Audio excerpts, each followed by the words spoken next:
নমস্কার, জঙ্গলমহল হেসেলে আপনাদের স্বাগত। আজকে আমি বানাবো সজনে ডাঁটা বেগুন আলু দিয়ে মাছের ঝোলের রেসিপি। ভিডিওটি আপনারা প্রথম থেকে শেষ পর্যন্ত দেখতে থাকুন। কড়াইতে তেল দিয়ে দেবো এবং মাছগুলো ভাজা করে নেব। গরম হয়ে গেছে, এরপর আমি মাছগুলো ভেজে নেব। মাছ ভাজা হয়ে গেছে, এরপর আমি নামিয়ে নেব। এরপর আমি ওই তেলে দিয়ে দেবো 5 ফোড়ন। 5 ফোড়ন ভাজা হয়ে গেছে, এরপর দিয়ে দেবো আলু। আলু ভাজা হয়ে গেছে, এরপর আমি ডাঁটাগুলো দিয়ে দেবো। দিয়ে দেবো পরিমাণ মতো লবণ, দিয়ে দেবো পেঁয়াজ, দিয়ে দেবো রসুন বাটা, দিয়ে দেবো হলুদ গুঁড়ো, লঙ্কা গুঁড়ো, জিরে গুঁড়ো, দিয়ে দেবো টমেটো, দিয়ে দেবো কেটে রাখা বেগুনগুলো। সব সবজিগুলো ভালোভাবে কষিয়ে নেব। সব ভালোভাবে কষা হয়ে গেছে, এরপর আমি দিয়ে দেবো সর্ষে বাটা। এরপর আমি দিয়ে দেবো পরিমাণ মতো জল।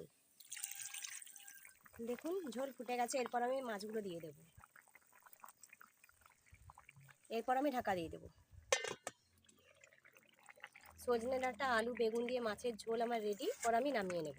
সজনে ডাঁটা আলু বেগুন দিয়ে মাছের ঝোলের রেসিপি পুরোপুরি রেডি। ভিডিওটি ভালো লাগলে চ্যানেলটিকে সাবস্ক্রাইব করে দেবেন।